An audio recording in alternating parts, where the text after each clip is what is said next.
Hi guys, good evening, and welcome back once again to the EdWord. I'm your host, Eddie, and in today's video, I'll be discussing what I thought of the first official trailer for the upcoming Marvel film, Ant-Man and the Wasp, Quantumania. It dropped earlier this morning on social media, went viral as expected. I have watched it about twice now, once for the first time experience and the second time to get ready for my reaction video here. So I wanted to tell you guys about my thoughts and feelings on what we've seen in this trailer, what I think is happening or could happen, and I'm very excited for this, as I hope you guys are too. So let's dive into the reaction, shall we? First off, I guess I'm not surprised that we got the trailer when we did. It would make sense because this is most likely going to be attached to the forthcoming other Marvel film, Black Panther: Wakanda Forever, dropping next month, November 11th. So it totally makes sense to have the next film set to come out in terms of a chronological release date to drop around the same time. So, because this is our next, after Black Panther: Wakanda Forever, we have no more Marvel films for this year, for 2022. And Ant-Man and the Wasp: Quantumania is going to be our first of several Marvel films for 2023. And this one drops February 17th of next year. So that's actually quite sooner than we realize. It's going to be here before we know it, which is a very scary thought. Anyway, but I wanted to talk about, how good this looks and how big in scope this movie appears to be. I mean, it's ironic. Like, it seems like it's going to be a big movie, but it's going to be shrunken down to microscopic size, because as we see, Scott and Hope and Hope's parents and Scott's daughter apparently all get sucked into the quantum realm, which is its own tiny little microscopic universe.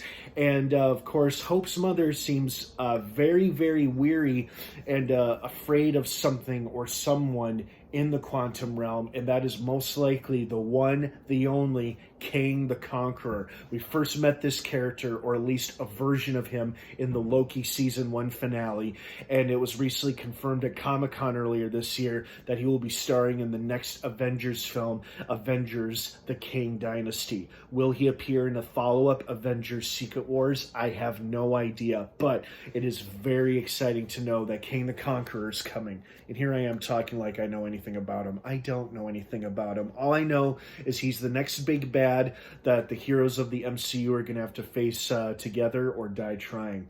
So I'm pretty excited about it. Plus, I really enjoy Jonathan Majors.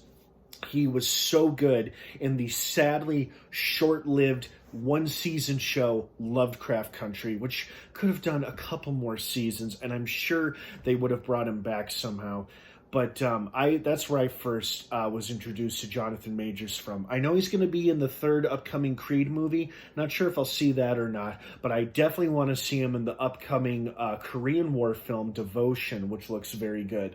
And he is the one who is lucky enough to be playing Kang the Conqueror. Now, will he be playing the main variant or the main version of Kang the Conqueror? I have no idea, and I don't think anybody knows except the people who made this movie. So we're all going to have to wait and see to find out if indeed this is the ultimate, I don't know what would be the term, alpha variant or the ultimate version of Kang the Conqueror, or if this is just another variant that Ant-Man and the Wasp and their allies have to defeat in this movie. Who knows? But I feel like whether this will be the main version of Kang the Conqueror or not, we're going to get some pretty big clues or ideas as to what exactly he is up to, what he wants, and how he fits into the MCU overall. And I think this will be a good opportunity. This is probably the best opportunity to introduce him, since, he's the one in the Loki Season 1 finale who talked about the multiverse, the multiversal war, and the quantum realm is clearly its own little universe within our own world.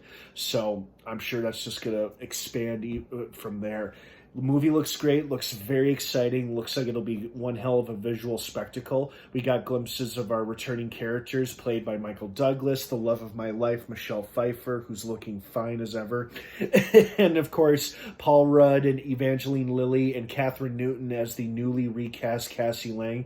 Not sure why they recast her, I can't remember, but welcome to the MCU. She was great and freaky, and We have new characters like King the Conqueror, and Bill Murray seems to be in it, and I'm not sure who he's playing. He appears human, but is he actually human? I don't know, but I'm curious to see as to what's in store with him. And it looks like there'll be no shortage of awesome looking creatures and monsters in this movie, so that was an unexpected yet very welcome surprise.